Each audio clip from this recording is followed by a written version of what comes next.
Tips and ട്രിക്സിലേക്ക് ഏവർക്കും സ്വാഗതം. വരാനിരിക്കുന്ന village field assistant, Bevco LDC, company board LGS, അതുപോലെ BFO, APO, CEO വരുന്ന 10th പ്രിലിംസ്, ഇനി വരാനിരിക്കുന്ന ഏതൊരു PSC പരീക്ഷയ്ക്ക് തയ്യാറെടുക്കുന്നവർക്കും പഠിക്കാനായിട്ട് നമ്മളൊരു സ്റ്റഡി പ്ലാൻ ചെയ്തിട്ടുണ്ടായിരുന്നു. ആ ഒരു സ്റ്റഡി പ്ലാൻ അനുസരിച്ചിട്ടുള്ള ക്ലാസ്സുകളാണ് നമ്മുടെ ചാനലിലൂടെ നമ്മളിപ്പോൾ പ്രൊവൈഡ് ചെയ്തുകൊണ്ടിരിക്കുന്നത്. അപ്പോൾ തുടക്കക്കാരുണ്ടെങ്കിൽ അല്ലെങ്കിൽ ആദ്യമായിട്ട് നമ്മുടെ ചാനൽ കാണുന്നവരുണ്ട് എന്നുണ്ടെങ്കിൽ, നമ്മുടെ സ്റ്റഡി പ്ലാനിനെ കുറിച്ച് അറിയാത്തവരുണ്ട് എന്നുണ്ടെങ്കിൽ നമ്മുടെ ടെലിഗ്രാം ചാനലിൽ ജോയിൻ ചെയ്യുക. താഴെ ഡിസ്ക്രിപ്ഷൻ ബോക്സിൽ നമ്മൾ ലിങ്ക് കൊടുത്തിട്ടുണ്ട്. അപ്പോൾ ടെലിഗ്രാമിൽ ജോയിൻ ചെയ്ത് കഴിഞ്ഞാൽ നിങ്ങൾക്ക് ആ സ്റ്റഡി പ്ലാൻ, അതുപോലെ തന്നെ ക്ലാസ് 1, ക്ലാസ് 2 എന്ന് പറഞ്ഞിട്ട് പ്രോപ്പർ ആയിട്ട് കൃത്യം ഓർഡറിൽ നിങ്ങൾക്ക് ക്ലാസ്സുകൾ ലഭിക്കുന്നതാണ്. അപ്പോൾ നമുക്ക് ഇന്നത്തെ ക്ലാസ്സിലോട്ട് കിടക്കാം. ഇന്നത്തെ ക്ലാസ് എന്ന് പറയുന്നത് നമ്മൾ ഫിസിക്സിൽ താപവും ഊഷ്മാവും എന്ന് പറയുന്ന ഒരു ടോപ്പിക്ക് നമുക്ക് പഠിക്കാനുണ്ട് അല്ലേ? താപവും ഊഷ്മാവും. അപ്പോൾ ഈ ഒരു ഭാഗത്ത് വരുന്ന SCERT പാഠഭാഗങ്ങൾ മുഴുവനായിട്ടും ഈ ഒരൊറ്റ വീഡിയോയിലൂടെ നമ്മൾ പഠിക്കാനായിട്ട് പോവുകയാണ്. ഈ ഭാഗത്ത് നിന്ന് ചോദ്യങ്ങൾ ചോദിക്കാറുണ്ട്. അപ്പോൾ അത്രത്തോളം ഇമ്പോർട്ടൻസ് കൊടുത്ത് പഠിക്കുക. ഞാൻ എപ്പോഴും പറയുന്നത് പോലെ ക്ലാസ് കേൾക്കുമ്പോൾ കൂടെ ഒരു നോട്ട്ബുക്കും പെന്നും കയ്യിൽ വെച്ചിട്ട് നോട്ട് തയ്യാറാക്കിയിട്ട് വേണം നിങ്ങൾ പഠിക്കാൻ വേണ്ടിയിട്ട്. ഓക്കെ അല്ലേ? അപ്പോൾ നമുക്ക് താപവും ഊഷ്മാവും എന്ന് പറയുന്ന ഭാഗത്തെ SCERT പാഠഭാഗങ്ങൾ നോക്കാം. അപ്പോൾ താപവും ഊഷ്മാവും എന്ന് പറയുന്ന ഭാഗം പഠിക്കാനായിട്ട് ആദ്യം നമ്മൾ പഠിക്കേണ്ട ചാപ്റ്റർ എന്ന് പറയുന്നത് 7ാം ക്ലാസ്സിലെ 9ാമത്തെ ചാപ്റ്ററാണ്. താപമൊഴുകുന്ന വഴികൾ എന്നാണ് ചാപ്റ്ററിൻ്റെ പേര്. അപ്പോൾ ആദ്യം തന്നെ നമുക്ക് എന്താണ് താപം എന്ന് പറയുന്നത്? എന്താണ്? പ്രകാശം, വൈദ്യുതി, ഇതെല്ലാം ഊർജ്ജ രൂപങ്ങളാണെന്ന് നമുക്കറിയാം അല്ലേ? അപ്പോൾ അതുപോലെ തന്നെ താപവും എന്താണ്? താപം എന്ന് പറയുന്നതും ഒരു ഊർജ രൂപമാണ്. താപം എന്ന് പറയുന്നത് എന്താണ്? ഒരു ഊർജ രൂപമാണ് താപം എന്ന് പറയുന്നത്. ഇനി ഈ താപം ഒരിടത്തു നിന്നും മറ്റൊരിടത്തേക്ക് പ്രവഹിക്കുന്നതിനെയാണ് താപപ്രേഷണം. അപ്പോൾ നമ്മൾ ഈ ചാപ്റ്ററിലൂടെ പഠിക്കുന്നത് ഹീറ്റ് ട്രാൻസ്മിഷനെ കുറിച്ചാണ് പഠിക്കുന്നത്. താപപ്രേഷണം ചെയ്യുന്ന രീതികളെ പറ്റിയാണ് പഠിക്കുന്നത്. അപ്പോൾ താപം ഒരിടത്തു നിന്നും മറ്റൊരിടത്തേക്ക് പ്രവഹിക്കുന്നതിനെയാണ് എന്ത് പറയുന്നത്? താപപ്രേഷണം അഥവാ ഹീറ്റ് ട്രാൻസ്മിഷൻ എന്ന് പറയുന്നത്. അപ്പോൾ ഈ താപപ്രേഷണം എന്ന് പറയുന്നത് പല തരത്തിലാണ്, വിവിധ രീതികളിലാണ് എന്ത് നടക്കുന്നത്? താപപ്രേഷണം നടക്കുന്നത്. അതിലൊന്നാമത്തെ മെത്തേഡാണ് ചാലനം അഥവാ കണ്ടക്ഷൻ എന്ന് പറയുന്നത്. ഓക്കെ, ചാലനം അഥവാ കണ്ടക്ഷൻ. അപ്പോൾ എന്താണ് ചാലനം? എല്ലാ പദാർത്ഥങ്ങളും തന്മാത്രകളാൽ നിർമ്മിതമാണ്. അത് നമ്മൾ പഠിച്ചിട്ടുണ്ട് അല്ലേ? എല്ലാ പദാർത്ഥങ്ങളും തന്മാത്രകൾ കൊണ്ട് നിർമ്മിച്ചിരിക്കുന്നു. ഖരവസ്തുക്കളിൽ തന്മാത്രകൾ അടുത്തടുത്തായിട്ടാണ് സ്ഥിതി ചെയ്യുന്നത്. ഹാക്സോ ബ്ലേഡിൻ്റെ ഒരറ്റത്ത് താപം ലഭിക്കുമ്പോൾ ആ ഭാഗത്തുള്ള തന്മാത്രകൾ താപം സ്വീകരിച്ച് തൊട്ടടുത്തുള്ള തന്മാത്രകളിലേക്ക് കൈമാറ്റം ചെയ്യുന്നു. ഇവിടെ തന്മാത്രകളുടെ യഥാർത്ഥത്തിലുള്ള സ്ഥാനമാറ്റം ഉണ്ടാകുന്നില്ല. ഇത്തരത്തിൽ താപം പ്രേഷണം ചെയ്യപ്പെടുന്ന രീതിക്കാണ് ചാലനം എന്ന് പറയുന്നത്. ഓക്കെ, ഒരു ഹാക്സോ ബ്ലേഡ് നമ്മൾ ചൂടാക്കി കഴിഞ്ഞാൽ ആ ഭാഗത്തുള്ള തന്മാത്രകൾ താപം സ്വീകരിച്ച് എന്ത് ചെയ്യുന്നു? തൊട്ടടുത്ത തന്മാത്രകളിലേക്ക് കൈമാറ്റം ചെയ്യപ്പെടുന്നു. അപ്പോൾ ചൂട് ദേ കണ്ടില്ലേ, ഇങ്ങോട്ട് സ്പ്രെഡായി പോകുന്നത് കാണുന്നുണ്ടല്ലോ. അപ്പോൾ അതാണ് ഈ സ്ഥാനമാറ്റം. ആർക്കില്ല? തന്മാത്രകൾക്ക് ഇവിടെ സ്ഥാനമാറ്റമില്ല. ഈ രീതിയിൽ തന്മാത്രകൾക്ക് സ്ഥാനമാറ്റമില്ലാതെ താപം ഒരു ഭാഗത്ത് നിന്നും മറ്റൊരു ഭാഗത്തേക്ക് പ്രവഹിക്കുന്നതിനെയാണ് ചാലനം എന്ന് നമ്മൾ പറയുന്നത്. ഓക്കെ, കണ്ടക്ഷൻ എന്ന് പറയുന്നത് ബെസ്റ്റ് എക്സാമ്പിൾ ആണ് ഹാക്സോ ബ്ലേഡ് ചൂടാക്കുന്നത്. ഇനി ചാലനം വഴി താപം നന്നായി കടത്തിവിടുന്ന വസ്തുക്കളെ നമ്മൾ എന്തെന്ന് പറയും? സുചാലകങ്ങൾ എന്ന് പറയും. ഓക്കെ, ഈ ചാലനം വഴി നല്ല രീതിയിൽ താപം കടത്തിവിടുന്ന വസ്തുക്കളെ നമ്മൾ സുചാലകങ്ങൾ, ഗുഡ് കണ്ടക്ടേഴ്സ് എന്ന് പറയും. മറ്റുള്ളവയെ, അതായത് താപം കടത്തിവിടാത്തവയെ എന്ത് നമ്മൾ പറയും? കുചാലകങ്ങൾ അഥവാ പുവർ കണ്ടക്ടേഴ്സ് എന്നാണ് പറയുന്നത്. ചാലനം വഴി താപം നന്നായി കടത്തിവിടുന്ന വസ്തുക്കളെ സുചാലകങ്ങൾ അഥവാ ഗുഡ് കണ്ടക്ടേഴ്സ് എന്നും താപം കടത്തിവിടാത്തവയെ കുചാലകങ്ങൾ അഥവാ പുവർ കണ്ടക്ടേഴ്സ് എന്നൊക്കെയാണ് നമ്മൾ പറയുന്നത്. ഓക്കെ, ഇനി ഇവിടെ സുചാലകങ്ങൾ, കുചാലകങ്ങൾ എന്ന് പറഞ്ഞ് എക്സാമ്പിൾ എഴുതാൻ വേണ്ടി തന്നിട്ടുണ്ട്. നമുക്കറിയാം സുചാലകങ്ങൾ എന്ന് പറയുമ്പോൾ താപം കടത്തിവിടുന്നതാണ്. ഇപ്പോൾ നമ്മൾ പറഞ്ഞല്ലോ ഹാക്സോ ബ്ലേഡ് അല്ലെ, ഇരുമ്പൊക്കെ താപം കടത്തിവിടുന്നതാണ്. അതുപോലെ കുചാലകങ്ങൾ എന്ന് പറയുമ്പോൾ താപം കടത്തിവിടാത്തത്. എക്സാമ്പിൾ എന്താണ്? ഇപ്പോൾ ബേക്കലൈറ്റ് അല്ലേ, ബേക്കലൈറ്റ് കൊണ്ടൊക്കെ ഉണ്ടാക്കുന്നത്. നമ്മുടെ ഇപ്പോൾ പ്രഷർ കുക്കറിൻ്റെ പിടിയൊക്കെ ബേക്കലൈറ്റ് കൊണ്ടാണ്. എന്തുകൊണ്ടാണ്? അതിൽ താപം കടന്നു വരാതിരിക്കാൻ വേണ്ടിയിട്ടാണ് അല്ലേ, കടത്തിവിടില്ല എന്നുള്ളത് കൊണ്ടാണ് നമ്മൾ ബേക്കലൈറ്റിൻ്റെ ഇത് ഉപയോഗിക്കുന്നത് കൈപ്പിടിയായിട്ട്. അപ്പോൾ സുചാലകങ്ങൾ, കുചാലകങ്ങൾ അത്രയേ ഉള്ളൂ. ഇനി നോക്കുക, താപപ്രേഷണം ലോഹങ്ങളിൽ ഓക്കെ, ഇപ്പോൾ നമ്മൾ ഹാക്സോ ബ്ലേഡിൻ്റെ കാര്യം പറഞ്ഞല്ലേ. ഇവിടെ നോക്കാം, താപപ്രേഷണം ലോഹങ്ങളിൽ തുല്യ നീളവും വണ്ണവുമുള്ള ഇരുമ്പ്, ചെമ്പ്, അലുമിനിയം കമ്പികളെ എടുത്ത് 3 വരക്കെട്ടുകളിൽ ചിത്രത്തിലേതുപോലെ ക്രമീകരിക്കുക. ഒരു പരീക്ഷണമാണ് ഇവിടെ കൊടുത്തിട്ടുള്ളത്. അപ്പോൾ ഓരോ കമ്പിയുടെ അഗ്രഭാഗത്ത് മെഴുക് ഉപയോഗിച്ച് മുട്ടുസൂചി ഉറപ്പിക്കുക. 3 കമ്പിയും ചേരുന്ന ഭാഗം സ്പിരിറ്റ് ലാമ്പ് ഉപയോഗിച്ച് തുല്യ അളവിൽ താപം കിട്ടത്തക്ക വിധം ചൂടാക്കുക. എന്താണ് നിരീക്ഷിക്കുന്നത്? ഒരേ സമയത്താണോ രണ്ടും വീഴുന്നത് എന്നുള്ളതാണ് ചോദിച്ചിരിക്കുന്നത് അല്ലേ. അപ്പോൾ ഒരേ സമയത്ത് വീഴുമോ? ഇല്ല. എല്ലാ സുജാലകങ്ങളും ഒരേ അളവിലല്ല താപം പ്രേഷണം ചെയ്യപ്പെടുന്നത്. ഓക്കെ, അപ്പോൾ താപം പ്രേഷണം ചെയ്യപ്പെടുന്നത് എല്ലാ സുജാലകങ്ങളിലും ഒരേ അളവിലല്ല എന്നുള്ളത് മനസ്സിലാക്കുക. ഓക്കെ, ഇനി താപപ്രേഷണം ദ്രാവകങ്ങളിൽ. അപ്പോൾ ഇവിടെയും ഒരു എക്സാമ്പിൾ തന്നിട്ടുണ്ട് അല്ലേ. ഇവിടെ എന്താണ് തന്നിട്ടുള്ളത്? അടിയുരുണ്ട ഒരു ഫ്ലാസ്ക്, ഇവിടെ ചിത്രം കാണുന്നുണ്ടല്ലോ. അതിൽ 1/4 ഭാഗത്തോളം വെള്ളം എടുത്തിട്ടുണ്ട്. ഒരു അലുമിനിയം ഫോയിൽ കഷ്ണത്തിൽ പൊട്ടാസ്യം പെർമാംഗനേറ്റിൻ്റെ ഏതാനും തരികൾ എടുത്ത് മടക്കി അമർത്തി പൊതിയുക. അതിനെ മുട്ടുസൂചി ഉപയോഗിച്ച് ഒരു ചെറിയ ദ്വാരമിട്ടതിന് ശേഷം ഫ്ലാസ്കിലെ ജലത്തിൽ താഴ്ത്തി വയ്ക്കുക. സ്പിരിറ്റ് ലാമ്പ് ഉപയോഗിച്ച് ഫ്ലാസ്ക് ചൂടാക്കുക. ഇവിടെ ചിത്രത്തിൽ കാണുന്നുണ്ടല്ലോ അല്ലേ. അപ്പോൾ ഇവിടെ എന്താണ് സംഭവിച്ചത്? ചൂടാക്കിയപ്പോൾ പൊട്ടാസ്യം പെർമാംഗനേറ്റ് കലർന്ന ജലം ഏതു ഭാഗത്തേക്കാണ് നീങ്ങുന്നത്? തുടർന്ന് ഈ ജലപ്രവാഹം എങ്ങോട്ടാണ് നീങ്ങുന്നത്? എന്താണ് സംഭവിക്കുന്നത്? അതായത് താപം നൽകുന്ന സമയത്ത് ജലം ചൂടുപിടിച്ച് മേലോട്ട് പോവുകയും തണുത്ത ജലം എന്ത് ചെയ്യുന്നു? ആ ഭാഗത്തേക്ക് എത്തുകയുമാണ് ചെയ്യുന്നത്. ചൂടുപിടിച്ച ജലതന്മാത്രകളുടെ സഞ്ചാരം മൂലമാണ് ജലത്തിൽ എന്ത് ചെയ്യുന്നത്? താപം പ്രേഷണം ചെയ്യപ്പെടുന്നത്. അതാണ് അവിടുത്തെ പോയിന്റ്, പഠിച്ചു വെച്ചേക്കുക. ചൂടുപിടിച്ച ജലതന്മാത്രകളുടെ സഞ്ചാരം മൂലമാണ് ജലത്തിൽ താപം പ്രേഷണം ചെയ്യപ്പെടുന്നത്. അപ്പോൾ നമ്മൾ ഇവിടെ പറഞ്ഞു എന്ത്? താപപ്രേഷണം ലോഹങ്ങളിൽ എന്ന് പറഞ്ഞല്ലേ. അപ്പോൾ ആക്സോ ബ്ലേഡൊക്കെ പറഞ്ഞപ്പോൾ അവിടെ എന്താണ് സംഭവിക്കുന്നത്? തന്മാത്രകൾക്ക് ചലനം ഉണ്ടാവുന്നില്ല അല്ലേ. തന്മാത്രകൾക്ക് അവിടെ ചലനം ഉണ്ടാവുന്നില്ല. ഒരു തന്മാത്ര ചൂടായി, ആ ചൂടാണ് അല്ലേ തന്മാത്രയിൽ നിന്ന് മറ്റൊരു തന്മാത്രയിലോട്ട് പ്രവഹിക്കുന്നത്. അതാണ് ചാലനം എന്ന് പറഞ്ഞത്. എന്നാൽ ദ്രാവകങ്ങളിൽ എന്താണ് ചെയ്യുന്നത്? ദ്രാവകങ്ങളിൽ ജലം എന്താണ് ചൂടാകുന്ന സമയത്ത് ജലതന്മാത്രകളുടെ സഞ്ചാരം മൂലമാണ്, തന്മാത്രകൾ സഞ്ചരിക്കുന്നതിലൂടെയാണ് ജലത്തിൽ എന്ത് ചെയ്യുന്നത്? താപം പ്രേഷണം ചെയ്യപ്പെടുന്നത്. അത് പഠിച്ചു വെച്ചേക്കാം കേട്ടോ. ഡിഫറൻസ്, ലോഹങ്ങളിൽ തന്മാത്രകൾ എന്ത് ചെയ്യുന്നില്ല? നീങ്ങുന്നില്ല, തന്മാത്രകൾ സഞ്ചരിക്കുന്നില്ല. ജലത്തിൽ എന്താണ്? തന്മാത്രകളുടെ ചലനം മൂലമാണ് താപം പ്രേഷണം ചെയ്യപ്പെടുന്നത്. ഓക്കെ, ഇനി അടുത്ത മെത്തേഡാണ്, താപപ്രേഷണ രീതിയാണ് സംവഹനം അഥവാ കൺവെക്ഷൻ. ഓക്കെ, സംവഹനം. എന്താണ് സംവഹനം? തന്മാത്രകളുടെ സ്ഥാനമാറ്റം മുഖേന താപം പ്രേഷണം ചെയ്യപ്പെടുന്ന രീതിയാണ് സംവഹനം. തന്മാത്രകളുടെ സ്ഥാനമാറ്റം മുഖേന താപം പ്രേഷണം ചെയ്യപ്പെടുന്ന രീതിയാണ് എന്ത്? സംവഹനം എന്ന് പറയുന്നത്. നമ്മളിപ്പോൾ പറഞ്ഞല്ലോ എന്താണ്? ജലത്തിൽ തന്മാത്രകളുടെ സഞ്ചാരം മൂലമാണ് ഉണ്ടാവുന്നത് എന്ന് പറഞ്ഞു. അപ്പോൾ അതാണ് എന്ത്? സംവഹനം. അപ്പോൾ ജലത്തിൽ ഏത് രീതിയിലാണ്? സംവഹനം മൂലമാണ് എന്ത് നടക്കുന്നത്? താപം പ്രേഷണം ചെയ്യപ്പെടുന്നത്. ഓക്കെ, ഇനി വാതകങ്ങളുടെ കാര്യമാണ് പറയുന്നത്. നമ്മൾ ലോഹങ്ങളിൽ പറഞ്ഞു ചാലനം വഴിയാണ്, ജലത്തിൽ എന്താണ്? ദ്രാവകത്തിൽ എന്താണ്? സംവഹനം വഴിയാണ്. ഇനി വാതകങ്ങളിൽ പറയുവാണ് പുകയുടെ വഴി. ഓക്കെ, അപ്പോൾ ഇവിടെയും ഒരു പരീക്ഷണമാണ് ചോദിച്ചിരിക്കുന്നത്. എന്താണ്?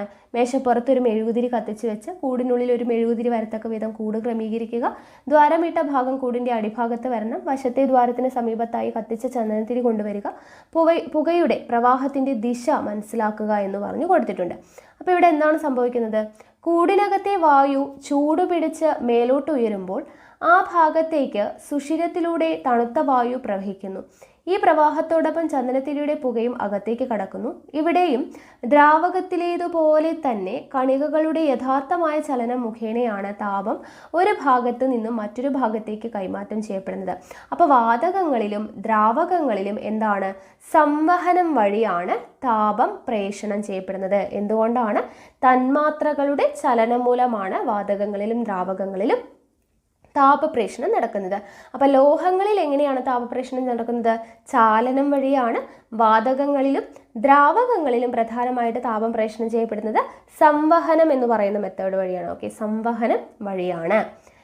ഇനി അടുത്തത് സൂര്യനിൽ നിന്ന് എങ്ങനെയാണ് താപപ്രേഷണം ചെയ്യപ്പെടുന്നത് എന്നുള്ളതാണ് പറയുന്നത്. ഓക്കെ, സൂര്യനിൽ നിന്ന് എങ്ങനെയാണ്? അപ്പോൾ സൂര്യനിൽ നിന്ന് താപം പ്രേഷണം ചെയ്യപ്പെടുന്ന രീതിയാണ് വികിരണം. എന്താണ്? വികിരണം. എന്താണ്, മാധ്യമത്തിൻ്റെ സഹായമില്ലാതെ തന്നെ താപം പ്രേഷണം ചെയ്യപ്പെടുന്ന രീതിക്കാണ് വികിരണം എന്ന് പറയുന്നത്. മിനുസമുള്ള പ്രതലം വികിരണ താപത്തെ പ്രതിപദിപ്പിക്കും.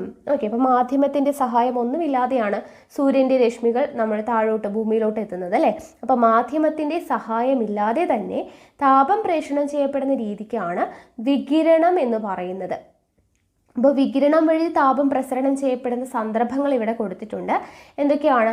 പ്രകാശിച്ചു കൊണ്ടിരിക്കുന്ന വൈദ്യുത ബൾബിൽ നിന്ന് താപം താഴെ എത്തുന്നത്, ഇൻക്യുബേറ്ററിൽ മുട്ട വിരിയിക്കുന്നത്, തീ കായുമ്പോൾ നമുക്ക് താപം ലഭിക്കുന്നത്.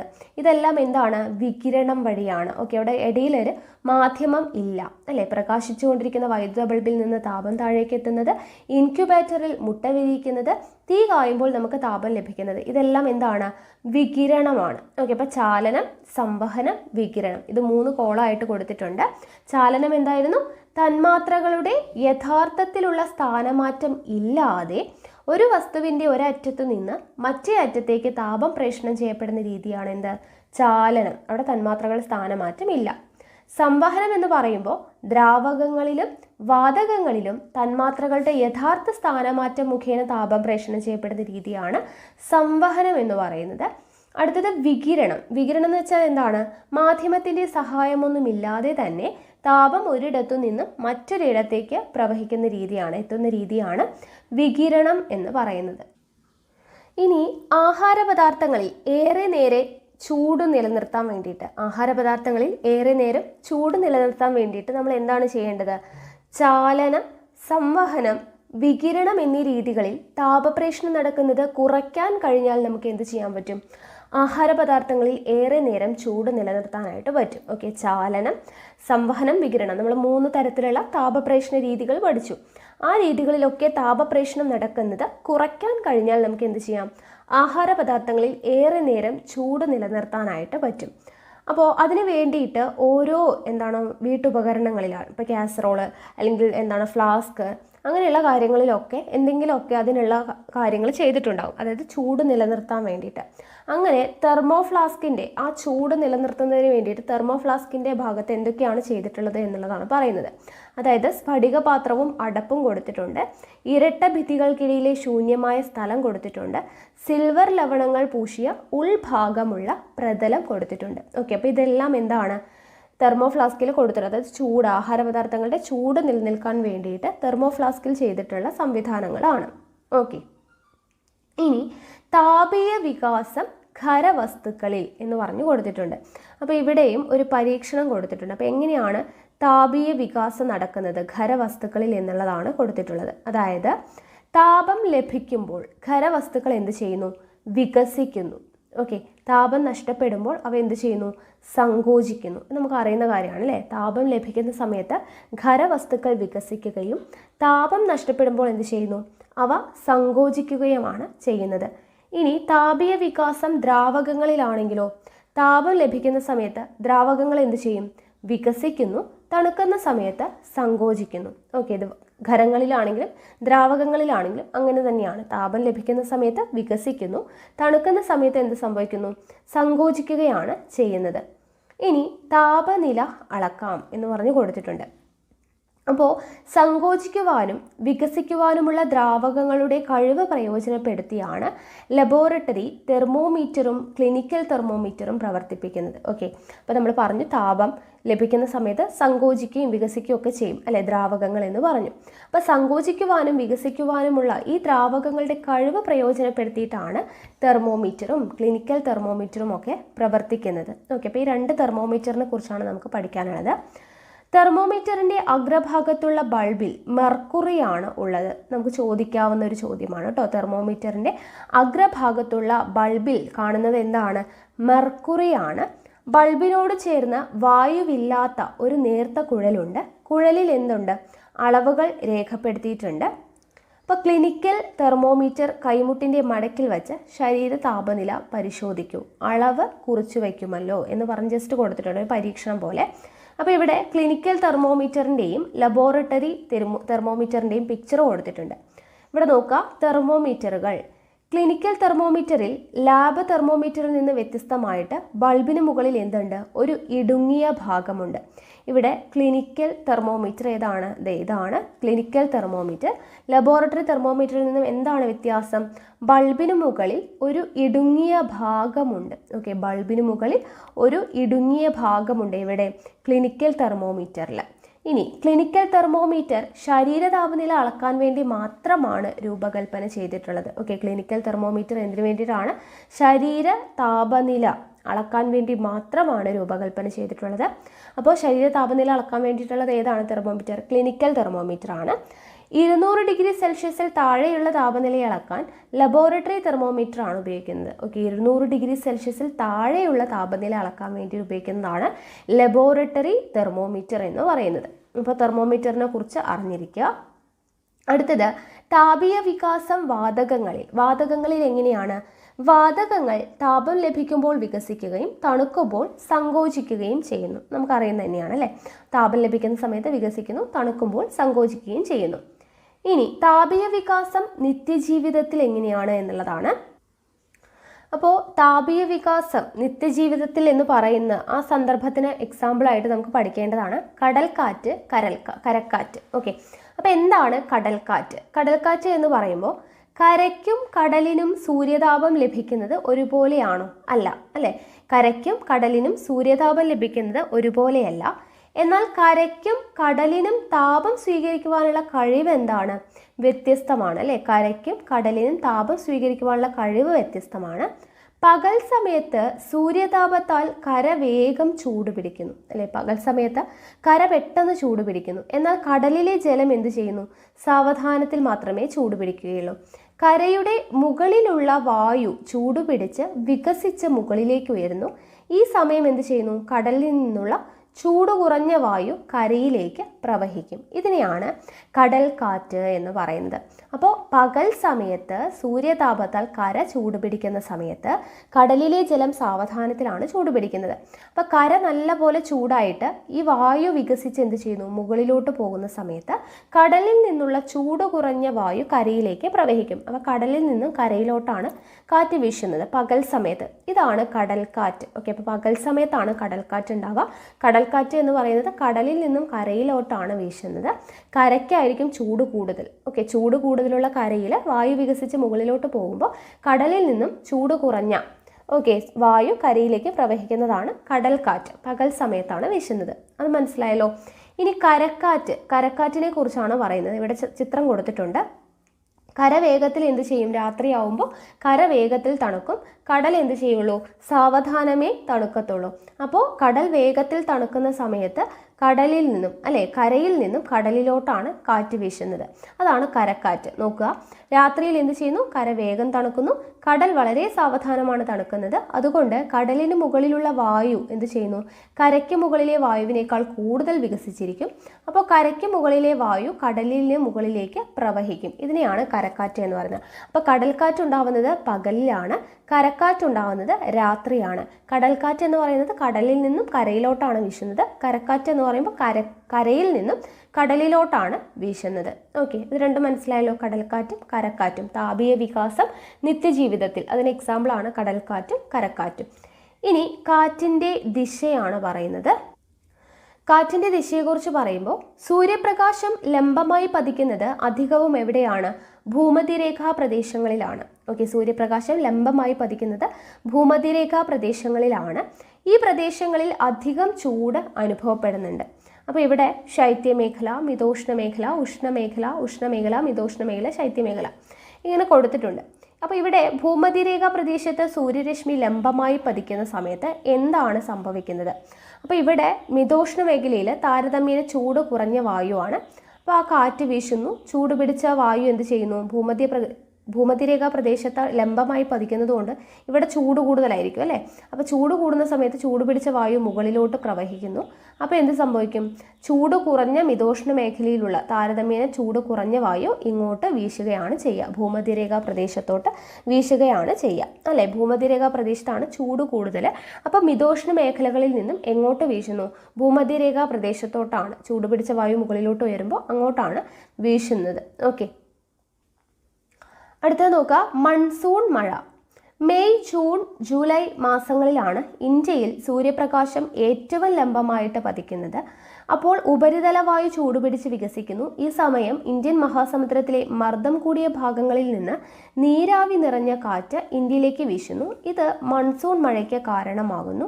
വായുവിൽ പെട്ടെന്നുണ്ടാവുന്ന സങ്കോച വികാസങ്ങൾ ശക്തമായ കാറ്റിന് കാരണമാകുന്നു. ചുഴലിക്കാറ്റ്, കൊടുങ്കാറ്റ് മുതലായവ വലിയ നാശനഷ്ടങ്ങൾ. ഇപ്പം മൺസൂൺ എന്ന് പറയുന്നത്, മൺസൂണിന് കാരണമാവുന്നത് എന്തുകൊണ്ടാണ്? മെയ്, ജൂൺ, ജൂലൈ മാസങ്ങളിൽ ഇന്ത്യയിൽ സൂര്യപ്രകാശം ഏറ്റവും ലംബമായിട്ട് പതിക്കുന്നത് മെയ്, ജൂൺ, ജൂലൈ മാസങ്ങളിലാണ്.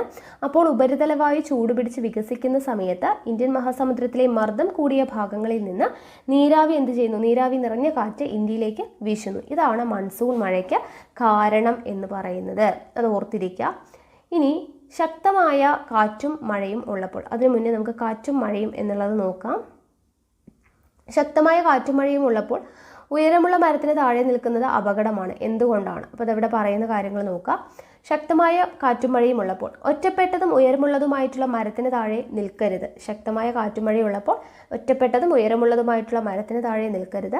യാത്ര ചെയ്തുകൊണ്ടിരിക്കുകയാണെങ്കിൽ യാത്ര നിർത്തി സുരക്ഷിതമായ സ്ഥലത്ത് നിർത്തണം. വൈദ്യുതി ലൈനുകൾ പൊട്ടി വീണ് അപകടമുണ്ടാവാനുള്ള സാധ്യത മനസ്സിലാക്കി വേണ്ട മുൻകരുതലുകൾ എടുക്കണം. ബലക്ഷയമുള്ള കെട്ടിടങ്ങൾക്കകത്ത് നിൽക്കരുത്. ജലാശയങ്ങളിലാണെങ്കിൽ ഉടൻ തന്നെ കരയ്ക്ക് കയറി സുരക്ഷിത സ്ഥാനത്തേക്ക് നിൽക്കേണ്ടതാണ്. ഇത് നമുക്കറിയുന്നതാണ്. കാറ്റും മഴയുള്ളപ്പോൾ അല്ലെങ്കിൽ മിന്നലൊക്കെ ഉള്ള സമയത്ത് എന്താണ് നമ്മൾ സുരക്ഷിതമായിട്ടിരിക്കാൻ എന്ത് ചെയ്യണം എന്നുള്ളത്. ഓക്കെ, അപ്പോൾ ഇത്രയും കാര്യങ്ങളാണ് ഈ ഒരു ചാപ്റ്ററിൽ, അതായത് താപമൊഴുകുന്ന വഴികൾ എന്ന് പറയുന്ന 7ാം ക്ലാസ്സിലെ 9ാമത്തെ ചാപ്റ്ററിൽ പറയുന്നത്. അപ്പോൾ ഇതിൽ നമ്മൾ ഇമ്പോർട്ടൻ്റ് ആയിട്ട് അറിഞ്ഞിരിക്കേണ്ടത് ചാലനം, സംവഹനം, വികിരണം എന്ന് പറയുന്ന മെത്തേഡ്സ് ആണ്. ഓക്കെ, താപപ്രേഷണ രീതികളാണ്. ചാലനം എന്ന് പറയുമ്പോൾ ലോഹങ്ങളിലാണ്, സംവഹനം വികിരണവും ദ്രാവകങ്ങളിലും വാതകങ്ങളിലും നടക്കുന്നതാണ്. പിന്നീട് നമ്മൾ എന്താണ് ഗുഡ് കണ്ടക്ടേഴ്സ്, പുവർ കണ്ടക്ടേഴ്സ് പറഞ്ഞാൽ സുജാലകങ്ങൾ, കുജാലകങ്ങൾ, അതിൻ്റെ എക്സാമ്പിൾ പറയുക. അതുപോലെ തന്നെ ആഹാരങ്ങളിൽ നിന്നും ചൂട് നഷ്ടമാവാതിരിക്കാൻ വേണ്ടിയിട്ട് എന്തൊക്കെ സംവിധാനങ്ങളാണ് ചെയ്യുന്നത് എന്നുള്ള കാര്യങ്ങൾ. ഓക്കെ, അപ്പോൾ ഇതൊക്കെയാണ് ഇവിടെ മെയിനായിട്ട് പഠിക്കേണ്ടത്. പിന്നീട് താപീയ വികാസം നിത്യജീവിതത്തിൽ എന്ന് പറഞ്ഞ് കടൽക്കാറ്റ് പഠിച്ചു, കരക്കാറ്റ് പഠിച്ചു. ഓക്കെ, അപ്പോൾ ഇതെല്ലാം ഒന്ന് ഓടിച്ച് പഠിച്ചേക്കാം. ഓക്കെ ആണല്ലോ. ഇനി നമുക്ക് അടുത്ത ചാപ്റ്റർ നോക്കാം. അടുത്തത് നമുക്ക് പഠിക്കാനുള്ളത് 10ാം ക്ലാസ്സിലെ ഫസ്റ്റ് ചാപ്റ്ററാണ്, ഫിസിക്സിലെ ഫസ്റ്റ് ചാപ്റ്റർ, വൈദ്യുത പ്രവാഹത്തിൻ്റെ ഫലങ്ങൾ എന്നാണ് ചാപ്റ്ററിൻ്റെ പേര്. അപ്പോൾ നമുക്ക് ആദ്യം തന്നെ പഠിക്കാനുള്ളത് നോക്കുക. ഇവിടെ കുറച്ച് ഉപകരണങ്ങൾ കൊടുത്തിട്ടുണ്ട്, അതിൻ്റെ ഉപയോഗവും ഊർജ്ജമാറ്റവും. ഇത് നമ്മൾ ഊർജ്ജവും അതിൻ്റെ പരിവർത്തനവും എന്ന് പറയുന്ന ആ ഒരു ഭാഗത്ത് നമ്മൾ കംപ്ലീറ്റ് ആയിട്ട് പഠിച്ചതാണ്. എങ്ങനെയാണ് ഒരു ഊർജ്ജത്തിൽ നിന്നും മറ്റൊരു ഊർജ്ജത്തിലോട്ട് മാറുന്നത്, ഏതൊക്കെ ഉപകരണങ്ങൾ ഏതൊക്കെ ഊർജ്ജമാറ്റമാണ് നടക്കുന്നത് എന്നുള്ളത് നമ്മൾ പഠിച്ചതാണ്. അപ്പോൾ അത് വീണ്ടും പറയുന്നില്ല. ആ ഒരു ക്ലാസ് കാണാത്തവരുണ്ടെങ്കിൽ കാണുക, അതിൻ്റെ ലിങ്ക് ഡിസ്ക്രിപ്ഷനിൽ കൊടുക്കാം. ഓക്കെ, ഇനി വൈദ്യുത പ്രവാഹത്തിൻ്റെ താപഫലം എന്ന് പറഞ്ഞു കൊടുത്തിട്ടുണ്ട്. ഇത് ഇവിടെ ഒരു പരീക്ഷണം കൊടുത്തിട്ടുണ്ട്. നിക്രോം കമ്പി ഇതാ നോക്കുക, ഏകദേശം 5 സെൻറ്റിമീറ്ററുള്ള നിക്രോം കമ്പി, 6 വോൾട്ടേജ് സ്റ്റോറേജ് ബാറ്ററി, കണക്ഷൻ വയറുകളൊക്കെ വെച്ചിട്ടൊരു കണക്ഷൻ കൊടുത്തിട്ടുണ്ട്. ഇവിടെ നോക്കുക, സർക്യൂട്ടിലൂടെ വൈദ്യുതി കടത്തിവിടുമ്പോൾ നിക്രോം കമ്പി ചൂടാവുന്നത് എങ്ങനെയാണ് എന്നുള്ളത്. അപ്പോൾ ഇവിടെ ഊർജത്തെ നിർമ്മിക്കുവാനോ നശിപ്പിക്കുവാനോ കഴിയില്ല. ഒരു രൂപത്തിൽ നിന്നും മറ്റൊരു രൂപത്തിലേക്ക് മാറ്റാൻ മാത്രമേ കഴിയൂ. ഇത് നമ്മൾ പഠിച്ചതാണ് അല്ലേ? ഊർജ സംരക്ഷണ നിയമം എന്നാണ് അതിനെ പറയുന്നത്. അപ്പോൾ ഇവിടെ ഏത് ഊർജ്ജമാണ് താപോർജ്ജമായിട്ട് മാറിയത്? ഏത് ഊർജ്ജമാണ്? വൈദ്യുതി കടത്തിവിടുവാണ് അല്ലേ? അപ്പോൾ വൈദ്യുതോർജ്ജം എന്തായിട്ട് മാറുകയാണ്? താപോർജ്ജമായിട്ടാണ് ഇവിടെ മാറുന്നത് അല്ലേ? വൈദ്യുതോർജ്ജം താപോർജ്ജമായിട്ടാണ് മാറുന്നത്. ഇനി ഇവിടെ നോക്കുക, ഒരു കൂളോം ചാർജ് ഒരു ബിന്ദുവിൽ നിന്ന് മറ്റൊരു ബിന്ദുവിലേക്ക് ചലിപ്പിക്കാൻ ചെയ്യേണ്ട പ്രവൃത്തി 1 ജൂൾ ആണെങ്കിൽ ആ ബിന്ദുക്കൾക്കിടയിലുള്ള പൊട്ടൻഷ്യൽ വ്യത്യാസം 1 വോൾട്ട് ആയിരിക്കും. ഇത് ഓർത്തിരിക്കുക കേട്ടോ. ഒരു കൂളോം ചാർജ് ബിന്ദുവിൽ നിന്ന് മറ്റൊരു ബിന്ദുവിലേക്ക് ചലിപ്പിക്കാൻ ചെയ്യേണ്ട പ്രവൃത്തി 1 ജൂൾ ആണെങ്കിൽ ആ ബിന്ദുക്കൾക്കിടയിലുള്ള പൊട്ടൻഷ്യൽ വ്യത്യാസം എത്രയായിരിക്കും? 1 വോൾട്ട് ആയിരിക്കും. ഇനി ഇവിടെ ജെയിംസ് പ്രെസ്കോട്ട് ജൂളും ജൂൾ നിയമവും എന്ന് പറഞ്ഞ് കൊടുത്തിട്ടുണ്ട്. വളരെയധികം ഇമ്പോർട്ടൻ്റ് ആണ്. 1818 ജനിച്ച ഇംഗ്ലീഷ് ശാസ്ത്രജ്ഞനായിട്ടുള്ള ജെയിംസ് പ്രെസ്കോട്ട് ജൂള് താപോർജ്ജത്തിൻ്റെ സ്വഭാവ സവിശേഷതകളെക്കുറിച്ചും താപം മൂലമുണ്ടാകുന്ന യാന്ത്രിക ചലനങ്ങളെക്കുറിച്ചും പഠനം നടത്തി. വൈദ്യുത പ്രവാഹം മൂലം ചാലകത്തിലുണ്ടാവുന്ന താപപരിമാണവുമായി ബന്ധപ്പെട്ടതും വാതകങ്ങളുടെ ഊർജം, അവയുടെ മർദ്ദം, വ്യാപ്തം, താപനില എന്നിവയെ എങ്ങനെ സ്വാധീനിക്കുന്നു എന്നതുമായി ബന്ധപ്പെട്ട 2 നിയമങ്ങളാണ് അദ്ദേഹത്തെ ശാസ്ത്രലോകത്ത് പ്രശസ്തനാക്കിയത്. അപ്പോൾ ജെയിംസ് പ്രെസ്കോട്ട് ജൂളിനെ ഓർത്തിരിക്കുക. ഇനി ഇവിടെ ഇക്വേഷൻ ഡിറൈവ് ചെയ്യുന്നതാണ്, നിങ്ങളത് പഠിച്ചു വെക്കുക. H=I²RT എന്ന് പറയുന്ന ഇക്വേഷൻ അറിഞ്ഞിരിക്കുക. അപ്പോൾ അതായത് ഇതിൽ നിന്നും നിക്രോൺ കമ്പി വൈദ്യുത പ്രവാഹത്തിൽ ചൂടായി വന്നത് എന്തുകൊണ്ടാണെന്ന് മനസ്സിലാക്കാം. ഇങ്ങനെ സർക്യൂട്ടിലൂടെ വൈദ്യുതി പ്രവഹിക്കുമ്പോൾ താപോർജ്ജം രൂപപ്പെടുന്ന പ്രവർത്തനമാണ് ജൂൾ ഹീറ്റിംഗ് എന്നറിയപ്പെടുന്നത്. ഓക്കെ, ജൂൾ ഹീറ്റിംഗ് എന്താണ്? നമ്മൾ പറഞ്ഞു നിക്രോൺ കമ്പി ചൂടാവുന്നത് എന്താണ്? വൈദ്യുതോർജ്ജം താപോർജ്ജമായിട്ട് മാറുകയാണ്. അപ്പോൾ ഇങ്ങനെ വൈദ്യുതി പ്രവഹിക്കുമ്പോൾ താപോർജ്ജം രൂപപ്പെടുന്ന പ്രവർത്തനമാണ് എന്ത്? ജൂൾ ഹീറ്റിംഗ് എന്ന് അറിയപ്പെടുന്നത്. Joule heating. ഒരു ചാലകത്തിലൂടെ വൈദ്യുതി പ്രവഹിക്കുമ്പോൾ ഉൽപ്പാദിപ്പിക്കപ്പെടുന്ന താപത്തിന്റെ അളവിനെ സ്വാധീനിക്കുന്ന ഘടകങ്ങൾ എന്തൊക്കെയാണ് എന്നുള്ളതാണ് ഇവിടെ കൊടുത്തിട്ടുള്ളത്. H=I²RT എന്ന് കൊടുത്തിട്ടുണ്ട് അല്ലേ. അപ്പോൾ ഇവിടെ ഓരോന്നും എന്താണ്? H എന്ന് പറയുന്നത് എന്താണ്? ഹീറ്റാണ്. R എന്ന് പറയുന്നത് പ്രതിരോധമാണ്. I എന്ന് പറയുന്നത് എന്താണ്? വൈദ്യുത പ്രവാഹമാണ്. T എന്ന് പറയുന്നത് എന്താണ്? സമയമാണ്. അപ്പോൾ ഇതെല്ലാമാണ് എന്തിനെ സ്വാധീനിക്കുന്നത്? ഒരു ചാലകത്തിലൂടെ വൈദ്യുതി പ്രവഹിക്കുമ്പോൾ ഉൽപ്പാദിപ്പിക്കപ്പെടുന്ന താപത്തിൻ്റെ അളവിനെ സ്വാധീനിക്കുന്ന ഘടകങ്ങൾ എന്ന് പറയുന്നത്. അപ്പോൾ H=I²RT എന്ന് പറയുന്ന ഇക്വേഷൻ പഠിച്ചു വെച്ചേക്കുക. ഇനി അടുത്തത് ജൂൾ നിയമമാണ് പഠിക്കാനുള്ളത്. Joule's law. വൈദ്യുതി പ്രവഹിക്കുന്ന ഒരു ചാലകത്തിൽ ഉൽപ്പാദിപ്പിക്കപ്പെടുന്ന താപത്തിൻ്റെ അളവ് വൈദ്യുത പ്രവാഹ തീവ്രതയുടെ വർഗത്തിൻ്റെയും ചാലകത്തിൻ്റെ പ്രതിരോധത്തിൻ്റെയും വൈദ്യുതി പ്രവഹിക്കുന്ന സമയത്തിൻ്റെയും ഗുണനഫലത്തിന് നേരനുപാതത്തിലായിരിക്കും. നമ്മൾ പറഞ്ഞു H=I²RT എന്ന് പറഞ്ഞല്ലേ. അപ്പോൾ വൈദ്യുതി പ്രവഹിക്കുന്ന ഒരു ചാലകത്തിൽ ഉൽപ്പാദിപ്പിക്കപ്പെടുന്ന താപത്തിൻ്റെ അളവ് H എന്ന് പറഞ്ഞാൽ താപമാണെന്ന് ഞാൻ പറഞ്ഞു. ദെൻ അതെന്ന് പറയുന്നത് എന്തിൻ്റെയൊക്കെ? വൈദ്യുത പ്രവാഹ തീവ്രതയുടെ അല്ലെ. I എന്ന് പറഞ്ഞാൽ വൈദ്യുത പ്രവാഹ തീവ്രത. വൈദ്യുത പ്രവാഹ തീവ്രതയുടെ വർഗത്തിൻ്റെയും I² അല്ലേ. പിന്നെ ചാലകത്തിൻ്റെ പ്രതിരോധം R എന്ന് പറഞ്ഞാൽ പ്രതിരോധമാണ്. പ്രതിരോധത്തിൻ്റെയും വൈദ്യുതി പ്രവഹിക്കുന്ന സമയത്തിൻ്റെയും T എന്ന് പറഞ്ഞാൽ സമയമാണ്. അതിൻ്റെയും ഗുണനഫലത്തിന് നേരനുപാതത്തിലായിരിക്കും. H=I²RT ആണ്. അപ്പോൾ 1 ആംപയർ യൂണിറ്റിലുള്ള വൈദ്യുത പ്രവാഹ തീവ്രതയെയും 6 ഓം യൂണിറ്റിലുള്ള പ്രതിരോധത്തിൻ്റെയും T സെക്കൻഡ് യൂണിറ്റിലുള്ള സമയത്തെയും സൂചിപ്പിക്കുന്നു. ഓക്കെ, I എന്താണ്, R എന്താണ്, T എന്താണെന്നുള്ളത് ഓർത്തിരിക്കുക. ഓക്കെ, ഇവിടെ H=I²RT എന്ന് പറയുന്ന ഇക്വേഷൻ ഉപയോഗിച്ചിട്ടുള്ള ഒരു പ്രോബ്ലം കൊടുത്തിട്ടുണ്ട്. നോക്കുക. 200 ഓം പ്രതിരോധമുള്ള ഒരു ചാലകത്തിലൂടെ 0.2 വൈദ്യുതി 5 മിനിറ്റ് സമയം പ്രവഹിച്ചാൽ ഉൽപ്പാദിപ്പിക്കപ്പെടുന്ന താപം എത്രയായിരിക്കും? താപം നമുക്കറിയാം H= എന്താണ്? I²RT ആണ്. ഇവിടെ എന്ത് തന്നിട്ടുണ്ട്? I എന്ന് പറയുന്നത് 0.2 എന്ന് തന്നിട്ടുണ്ട്. ഓക്കെ, വൈദ്യുത പ്രവാഹ തീവ്രതയുടെ യൂണിറ്റ് എന്താണ്? ആംപിയർ ആണ്. അതാണ് A എന്ന് പറയുന്നത്. അപ്പോൾ 0.2 എന്ന് പറയുന്നതാണ് എന്ത്? I എന്ന് പറയുന്നത്. ദെൻ സമയം T എന്ന് പറയുന്നത് എത്രയാണ്? T എന്ന് പറയുന്നത് 5 മിനിറ്റ് ആണ് T എന്ന് പറയുന്നത്. ദെൻ R എന്ന് പറയുന്നത് എത്രയാണ്? 200 ഓം. ഓം എന്ന് പറയുന്നതാണ് പ്രതിരോധത്തിൻ്റെ യൂണിറ്റ് അല്ലേ. അപ്പോൾ R-ൻ്റെ യൂണിറ്റ് ആണ് ഓം എന്ന് പറയുന്നത്. ഓക്കെ, മാറിപ്പോരുത്. R-ൻ്റെ യൂണിറ്റ്, അതായത് പ്രതിരോധത്തിൻ്റെ യൂണിറ്റ് ആണ് എന്ത്? ഓം എന്ന് പറയുന്നത്. ഇങ്ങനെ എഴുതി കഴിഞ്ഞാൽ ഓം എന്നാണ് വായിക്കുക. അപ്പോൾ R-ൻ്റെ യൂണിറ്റ് ആണ് ഓം എന്ന് പറയുന്നത്. I-യുടെ യൂണിറ്റ് ആണ് എന്ത്? A എന്ന് പറയുന്നത്. ഓക്കെ, വൈദ്യുത പ്രവാഹ തീവ്രത I-യുടെ യൂണിറ്റ് ആണ് A എന്ന് പറയുന്നത്. ടൈമിൻ്റെ യൂണിറ്റ് നമുക്കറിയാം സെക്കൻഡ് ആണ്. ഓക്കെ, അപ്പോൾ ഇതെല്ലാത്തിൻ്റെയും വാല്യൂ ഇവിടെ കിടപ്പുണ്ട്. അത് സബ്സ്റ്റിറ്റ്യൂട്ട് ചെയ്താൽ മതി.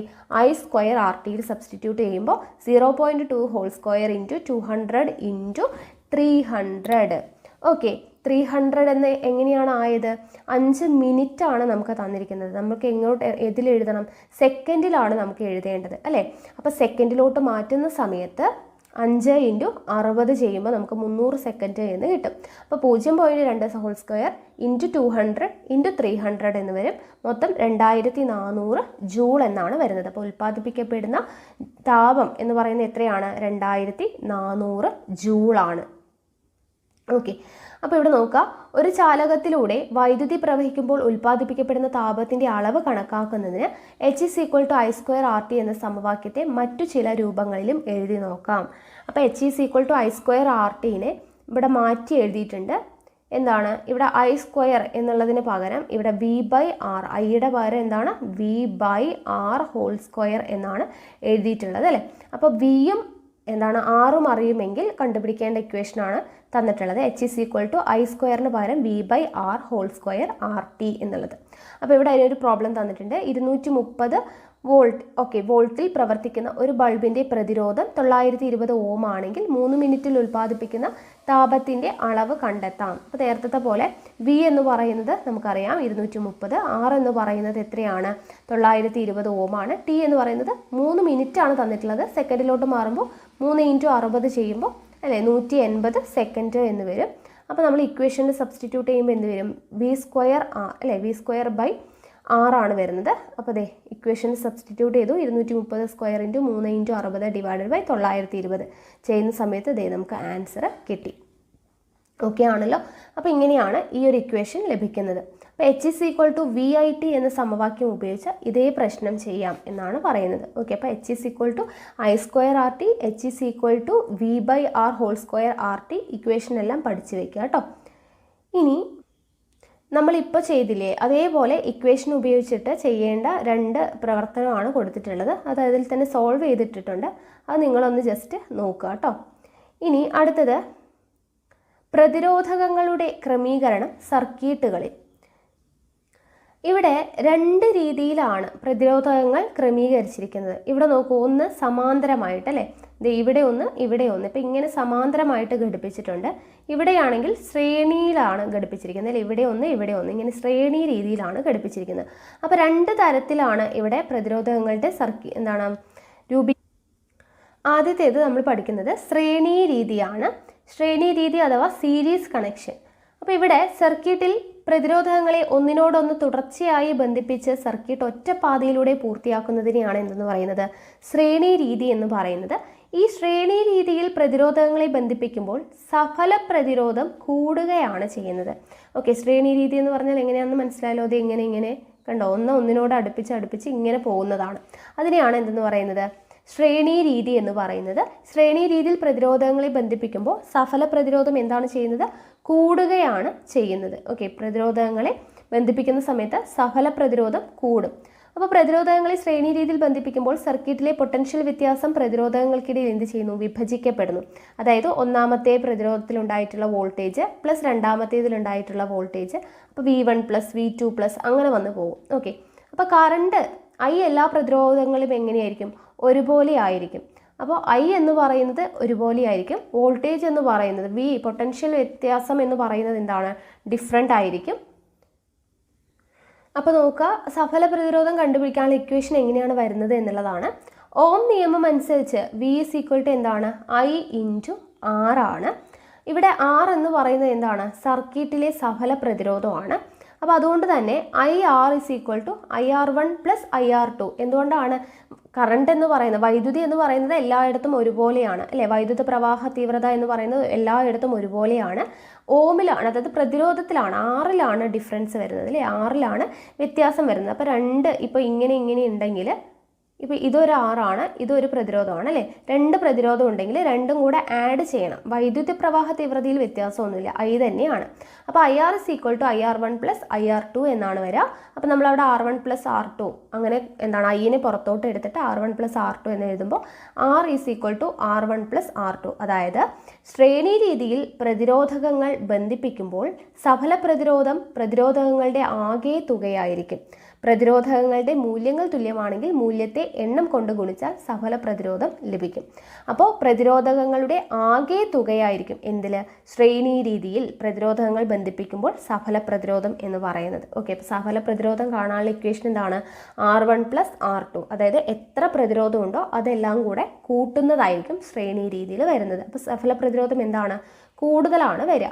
ഇനി സമാന്തര രീതി, പാരലൽ കണക്ഷൻ ആണെങ്കിൽ എന്താണ് വ്യത്യാസം, പാരലൽ എന്ന് പറയുമ്പോൾ ഇവിടെ R1 ഇവിടെ R2 ഇങ്ങനെ സമാന്തരമായിട്ടാണ് അത് കണക്ട് ചെയ്തിട്ടുള്ളത് അല്ലേ.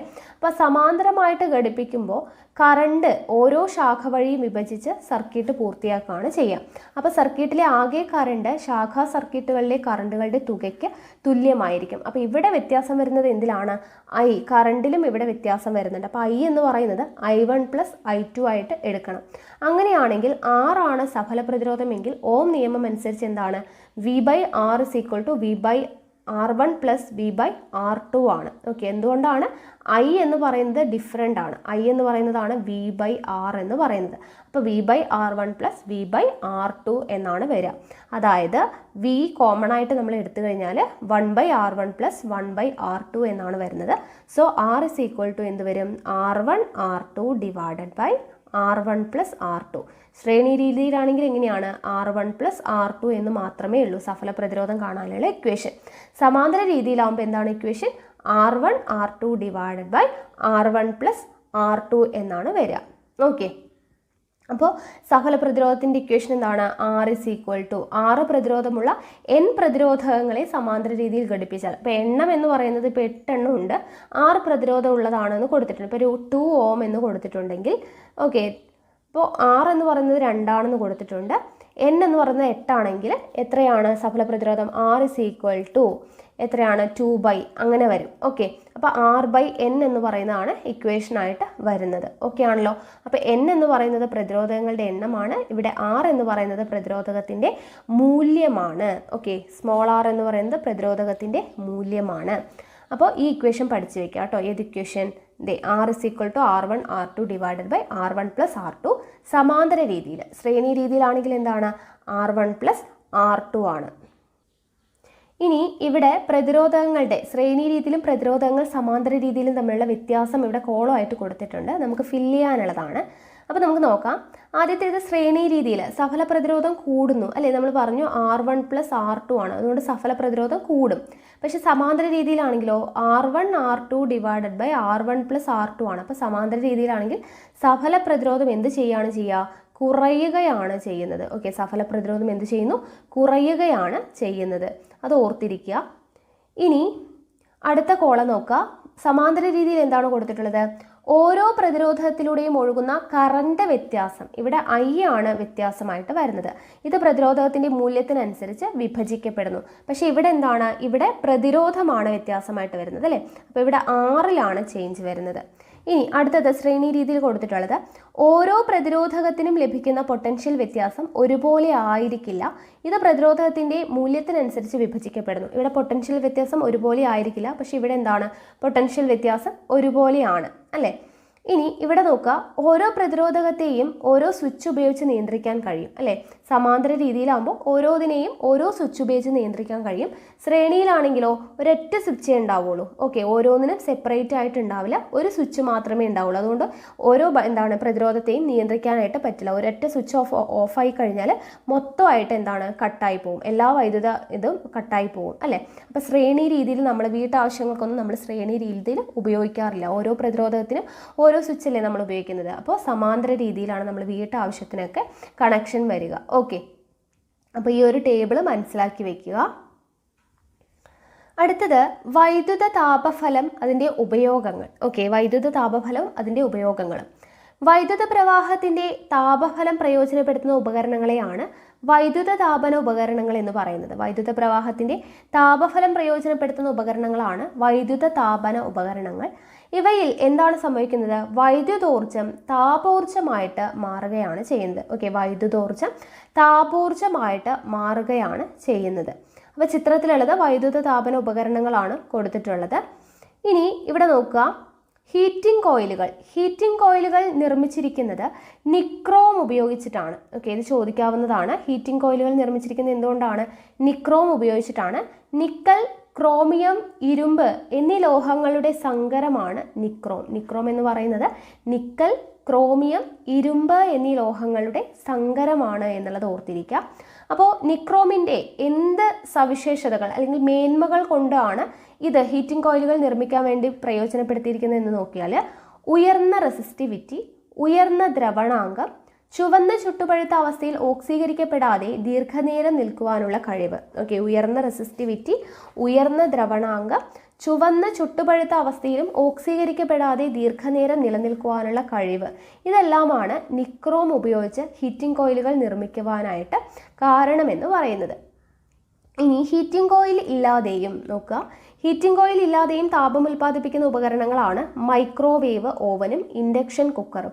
മൈക്രോവേവ് ഓവനിൽ മൈക്രോവേവും ഇൻഡക്ഷൻ കുക്കറിൽ എഡി കറണ്ടും ഉപയോഗിക്കുന്നു. അപ്പോൾ ഹീറ്റിംഗ് കോയിൽ ഇല്ലാതെ താപം ഉൽപ്പാദിപ്പിക്കുന്ന ഉപകരണങ്ങൾക്ക് ഉദാഹരണം ഏതാണ്? മൈക്രോവേവും ഇൻഡക്ഷൻ കുക്കറും. മൈക്രോവേവിൽ എങ്ങനെയാണ്? മൈക്രോവേവ് ആണ് ഉപയോഗിക്കുന്നത്. ഇൻഡക്ഷൻ കുക്കറിൽ എഡി കറണ്ട് ആണ് ഉപയോഗിക്കുന്നത്. ഇമ്പോർട്ടൻ്റ് ആണ് കേട്ടോ. എഡി കറണ്ട് ആണ് ഇൻഡക്ഷൻ കുക്കറിൽ ഉപയോഗിക്കുന്നത്. മൈക്രോവേവ് ഓവനിൽ മൈക്രോവേവ് ആണ് ഉപയോഗിക്കുന്നത്. അടുത്തത് സുരക്ഷാ ഫ്യൂസ്, സേഫ്റ്റി ഫ്യൂസ് നോക്കുക. വൈദ്യുതിയുടെ താപഫലത്തെ അടിസ്ഥാനമാക്കി പ്രവർത്തിക്കുന്ന ഒരു ഉപകരണമാണ് സുരക്ഷാ ഫ്യൂസ്. വൈദ്യുതിയുടെ താപഫലത്തെ അടിസ്ഥാനമാക്കി പ്രവർത്തിക്കുന്ന ഉപകരണമാണ് സുരക്ഷാ ഫ്യൂസ്. അതിൻ്റെ പ്രവർത്തനമാണ് പറയുന്നത്. സുരക്ഷാ ഫ്യൂസിൻ്റെ ഒരു പ്രധാനമാണ് എന്ത്? Fuse wire. സുരക്ഷാ ഫ്യൂസിൻ്റെ ഒരു പ്രധാനപ്പെട്ട ഭാഗമാണ് ഫ്യൂസ് വയർ.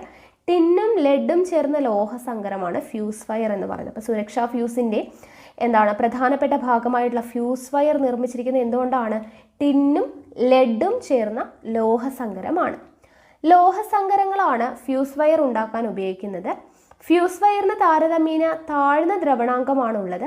ഓരോ സർക്യൂട്ടിലും അതിലൂടെ പ്രവഹിക്കേണ്ട കറണ്ടിന് അതിനനുസൃതമായിട്ടുള്ള ഫ്യൂസ് വയർ ആണ് ഉപയോഗിക്കുന്നത്. അപ്പോൾ ഫ്യൂസ് വയറിന് എന്താണ് സംഭവിക്കുന്നത് എന്നുള്ളതാണ് പറയുന്നത്. ഒരു സർക്യൂട്ടിൽ ബന്ധിപ്പിച്ചിരിക്കുന്ന ഫ്യൂസിലൂടെ വൈദ്യുതി പ്രവഹിക്കുന്ന സമയം മുഴുവനും ഫ്യൂസ് വയറിൽ ചെറിയ തോതിൽ താപം ഉൽപ്പാദിപ്പിക്കപ്പെടുന്നുണ്ട്. ഈ താപം ചുറ്റുപാടുകളിലേക്ക് പ്രേഷണം ചെയ്തു പോകുന്നു. സർക്യൂട്ടിൽ അനുവദനീയമായതിനേക്കാൾ കൂടുതൽ കറണ്ട് ഒഴുകുമ്പോൾ ക്രമത്തിലധികം താപം ഉണ്ടാകുന്നു. അപ്പോൾ പ്രേഷണം വഴി നഷ്ടപ്പെട്ടു പോകുന്നതിനേക്കാൾ കൂടുതൽ താപം യൂണിറ്റ് സമയത്തിൽ ഉൽപ്പാദിപ്പിക്കപ്പെടുന്നതിനാൽ ഫ്യൂസ് വയർ എന്ത് ചെയ്യുന്നു?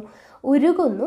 ഒരു സർക്യൂട്ടിലൂടെ അമിത വൈദ്യുത പ്രവാഹം ഉണ്ടാകുന്നത് മൂലമുള്ള അപകടങ്ങളിൽ നിന്നും നമ്മെയും ഉപകരണങ്ങളെയും സംരക്ഷിക്കുവാനുള്ള സംവിധാനമാണ് എന്ത്? സുരക്ഷാ ഫ്യൂസ് എന്ന് പറയുന്നത്.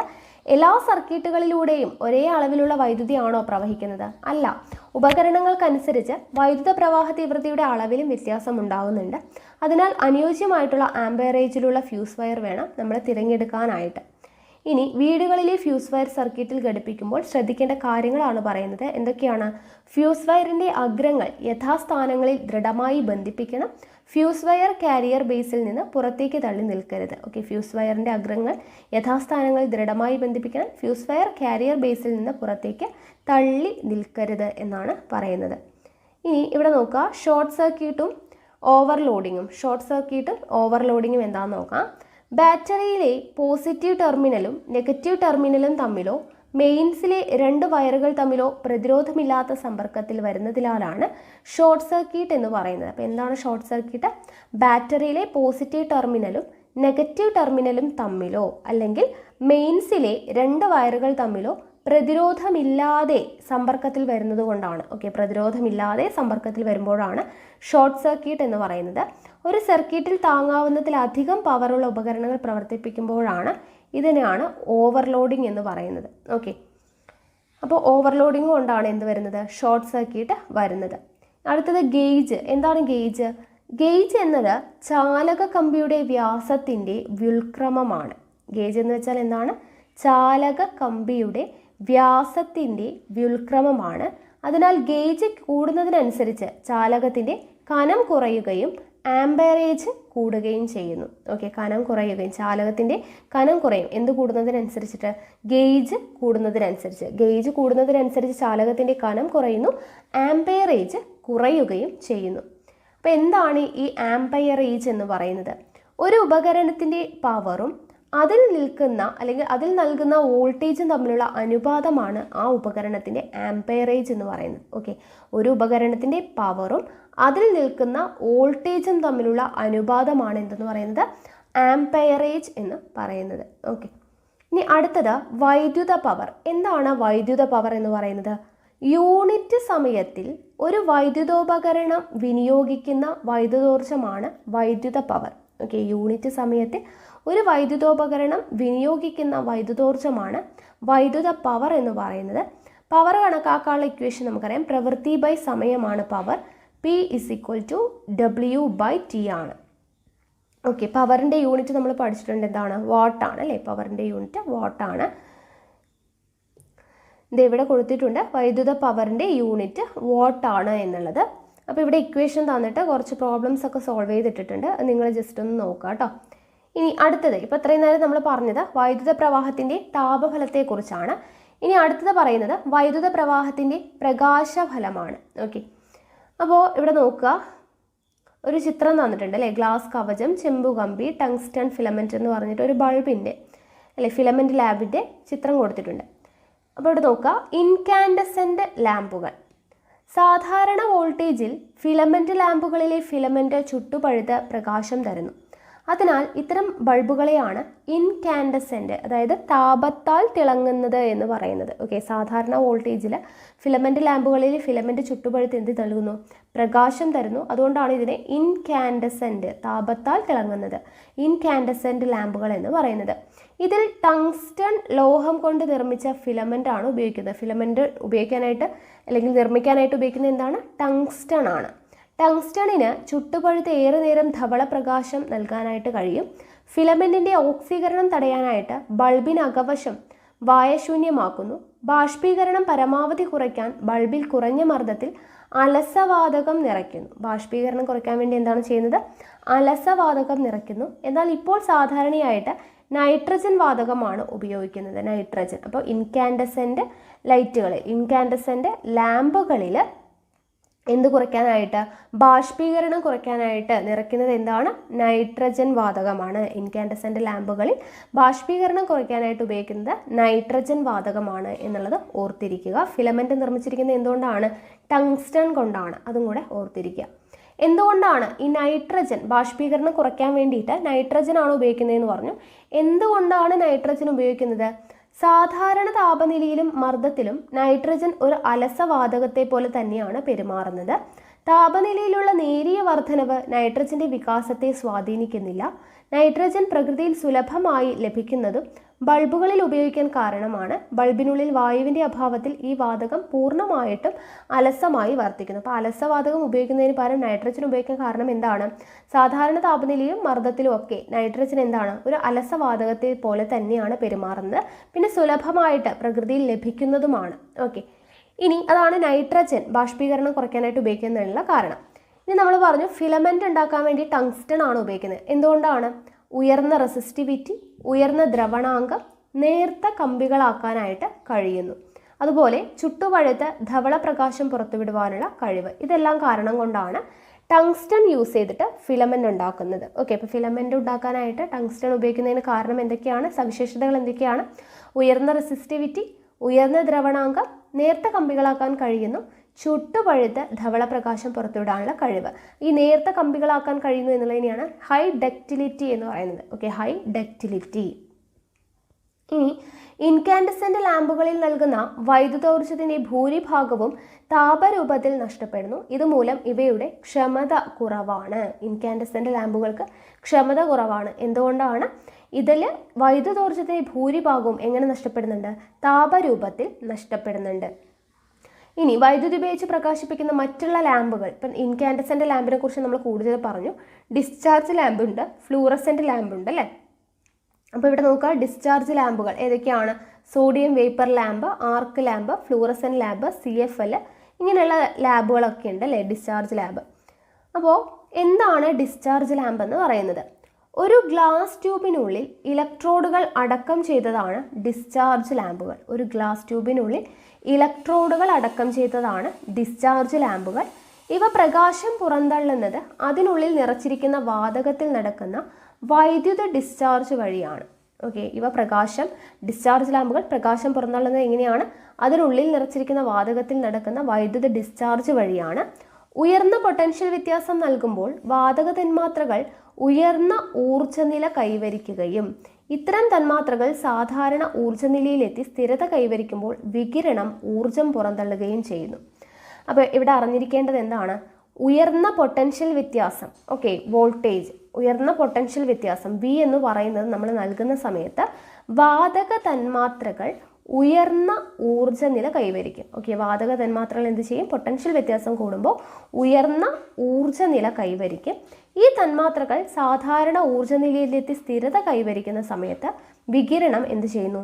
ഊർജം പുറന്തള്ളുകയും ചെയ്യുന്നു. ഊർജ്ജനിലകളിലെ വ്യത്യാസത്തിനനുസരിച്ച് വിവിധ വർണ്ണ പ്രകാശങ്ങളും മറ്റു വികിരണങ്ങളും ലഭ്യമാകുന്നു. ഇൻകാൻഡസെന്റ് ലാമ്പുകളെക്കാളും ഡിസ്ചാർജ് ലാമ്പുകളെക്കാളും കുറഞ്ഞ പവറിൽ പ്രവർത്തിക്കുകയും കൂടുതൽ പ്രകാശം തരികയും ചെയ്യുന്ന പ്രകാശിക ഉപകരണമാണ് LED ബൾബ് അല്ലെ. ഇൻകാൻഡസെന്റ് ലാമ്പുകളെക്കാളും ഡിസ്ചാർജ് ലാമ്പുകളെക്കാളും കുറഞ്ഞ പവറിലാണ് ആര് പ്രവർത്തിക്കുന്നത്? LED. പക്ഷെ നമുക്ക് കൂടുതൽ പ്രകാശം തരും. അതുകൊണ്ടാണ് നമ്മൾ കൂടുതലും LED ബൾബുകൾ എല്ലാവരും ഉപയോഗിക്കാനായിട്ട് കാര്യം അല്ലെ. കുറഞ്ഞ പവറാണ്, കൂടുതൽ പ്രകാശം തരികയും ചെയ്യും. അപ്പോൾ LED bulb, light emitting diode bulb. അപ്പോൾ ലൈറ്റ് എമിറ്റിംഗ് ഡയോഡുകളാണ് LEDകൾ എന്ന് പറയുന്നത്. എന്താണ്? Light emitting ഡയോഡുകളാണ്.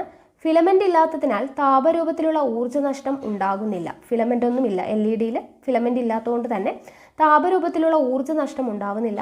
മർക്കുറി ഇല്ലാത്തതിനാൽ പരിസ്ഥിതിക്ക് ഹാനികരവുമല്ല. ഓക്കെ, അതുകൊണ്ടാണ് LED ബൾബ് ഉപയോഗിക്കാനായിട്ട് പറയുന്നത്. ഇനി ഇവിടെ LED ബൾബുകളുടെ നിർമ്മാണം, കേടുപാടുകൾ തീർക്കൽ, പുനരുപയോഗം, സംസ്കരണം നോക്കുക.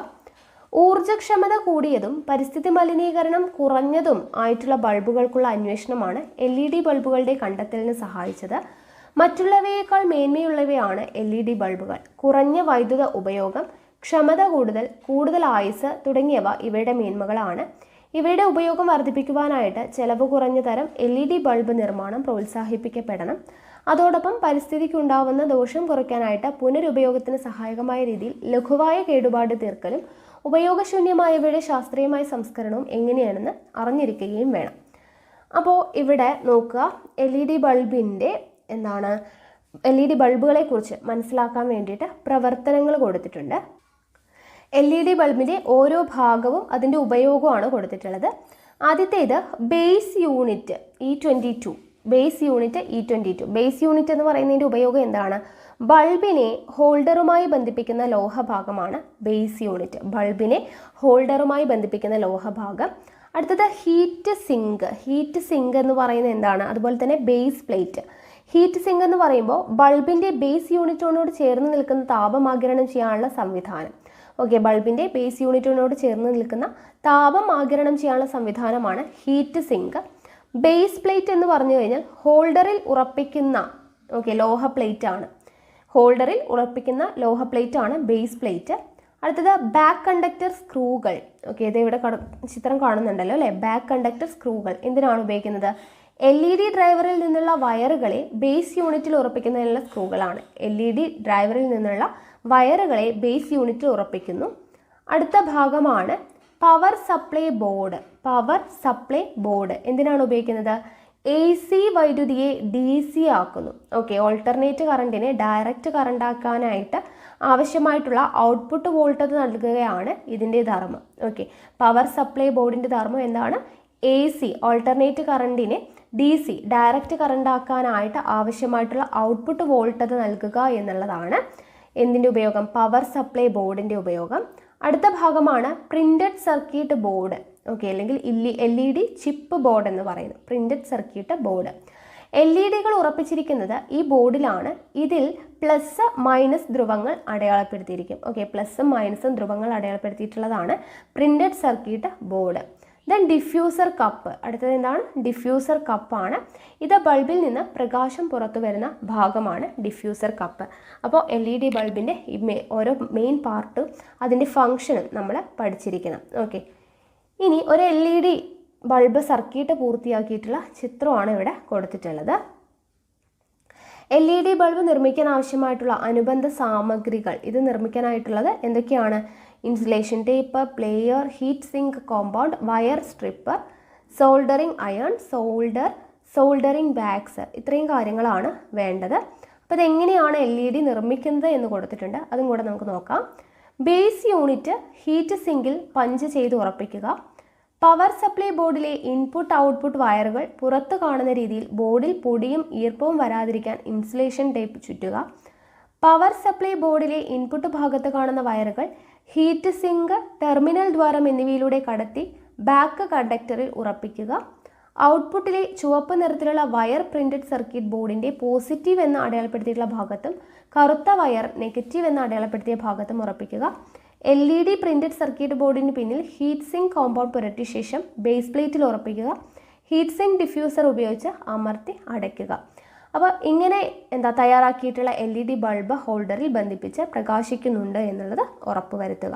ഓക്കെ, അപ്പോൾ ഇങ്ങനെയാണ് LED ബൾബ് നിർമ്മിക്കുന്നത്.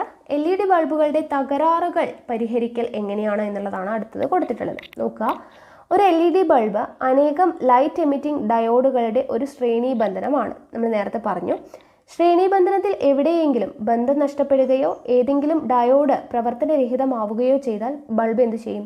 പ്രകാശിക്കാതെ വരും. ഒരു LED ബൾബിലെ rectifier, load resistor, filter capacitor എന്നിവയിൽ ഏതെങ്കിലും പ്രവർത്തനരഹിതമായാലും LED ബൾബുകൾ എന്ത് ചെയ്യില്ല? പ്രകാശിക്കില്ല. അപ്പോൾ LED ബൾബുകൾ പ്രകാശിക്കാതിരിക്കാൻ കാരണം എന്തൊക്കെയാണ്? ശ്രേണീബന്ധനത്തിൽ എവിടെയെങ്കിലും ബന്ധം നഷ്ടപ്പെടുകയോ അല്ലെങ്കിൽ ഏതെങ്കിലും ഒരു ഡയോഡ് പ്രവർത്തനരഹിതമാവുകയോ ചെയ്തു കഴിഞ്ഞാൽ LED പ്രകാശിക്കില്ല. അതുപോലെ തന്നെ LED ബൾബിലെ rectifier, load resistor, filter capacitor എന്നിവയിൽ ഏതെങ്കിലും ഒന്ന് പ്രവർത്തനരഹിതമായാലും LED ബൾബുകൾ പ്രകാശിക്കില്ല. LED ബൾബുകളിലെ നിസ്സാരമായ തകരാറുകൾ പോലും ബൾബിനെ പൂർണ്ണമായും പ്രവർത്തനരഹിതമാക്കും. അപ്പോൾ ഈ LED ബൾബുകളിലെ പ്രധാനപ്പെട്ട ഘടകങ്ങളാണ് അടുത്തത് പറയുന്നത്. LED ബൾബുകളിലെ പ്രധാനപ്പെട്ട ഘടകങ്ങൾ: rectifier, load resistor, filter capacitor, LED chip, heat sink. Okay, rectifier, load resistor, filter capacitor, LED chip, heat sink. ഇതൊക്കെയാണ് എന്ത്? LED ബൾബുകളിലെ പ്രധാന ഘടകങ്ങൾ എന്ന് പറയുന്നത്. ഓക്കെ, ഇനി LED ബൾബ് കേടുപാട് തീർക്കാൻ വേണ്ടിയിട്ട് ആവശ്യമായിട്ടുള്ള ടൂളുകൾ ഏതൊക്കെയാണ് എന്നുള്ളതാണ് ഇവിടെ ചിത്രസഹിതം കൊടുത്തിട്ടുണ്ട്. ആദ്യം കാണുന്നത് എന്താണ്? സോൾഡറിങ് അയൺ ആണ്. Okay, soldering iron. അടുത്തത് ബി എന്ന് പറയുന്നത് എന്താണ്? മൾട്ടിമീറ്റർ. Okay, multimeter. അടുത്തത് ടെസ്റ്റർ ആണ്. ഇതെന്താണ്? സി എന്താണ്? ടെസ്റ്റർ. ഡി എന്ന് പറയുന്നത് എന്താണ്? Screw driver. അതുപോലെ തന്നെ ഇ എന്ന് പറയുന്നത് LED ചിപ്പാണ്. അതുപോലെ എഫ് എന്ന് പറയുന്നത് എന്താണ്? Nose player. ജി എന്ന് പറയുന്നത് ട്വീസർ ആണ്. ഇതൊക്കെയാണ് LED ബൾബിൻ്റെ കേടുപാട് തീർക്കാനായിട്ട് ആവശ്യമായിട്ടുള്ള ടൂളുകൾ എന്ന് പറയുന്നത്. ഓക്കെ, ഇനി താഴെ തന്നിരിക്കുന്ന LED ബൾബിൻ്റെ ഭാഗങ്ങളിൽ കേടായവ ഏതാണെന്ന് മൾട്ടിമീറ്റർ ഉപയോഗിച്ച് തിരിച്ചറിഞ്ഞ ശേഷം അവ മാറ്റി പുതിയത് ഘടിപ്പിക്കുക എന്ന് പറഞ്ഞ് തന്നിട്ടുണ്ട്. അത് നമുക്ക് ആവശ്യമില്ല. ഓക്കെ, അപ്പോൾ ഇത്രയും കാര്യങ്ങളാണ് നമുക്ക് ഈ ഒരു ചാപ്റ്ററിൽ പഠിക്കാനായിട്ടുള്ളത്, വൈദ്യുത പ്രവാഹത്തിൻ്റെ ഫലങ്ങൾ എന്ന് പറയുന്നത്. അപ്പോൾ ഇതോടു കൂടിയിട്ട് നമ്മുടെ താപവും ഊഷ്മാവും എന്ന് പറയുന്ന ഭാഗത്ത് വരുന്ന മുഴുവൻ SCERT പാഠഭാഗങ്ങളും നമ്മൾ പഠിച്ചു കഴിഞ്ഞു. ഓക്കെ, അപ്പോൾ ഇത്രയും കാര്യങ്ങളാണ് ഇവിടെ പഠിക്കാനായിട്ടുള്ളത്. അപ്പോൾ ഇനി ബാക്കിയുള്ള അടുത്ത ക്ലാസ്സുകളുമായിട്ട് ഉടനെ തന്നെ കാണാം. താങ്ക്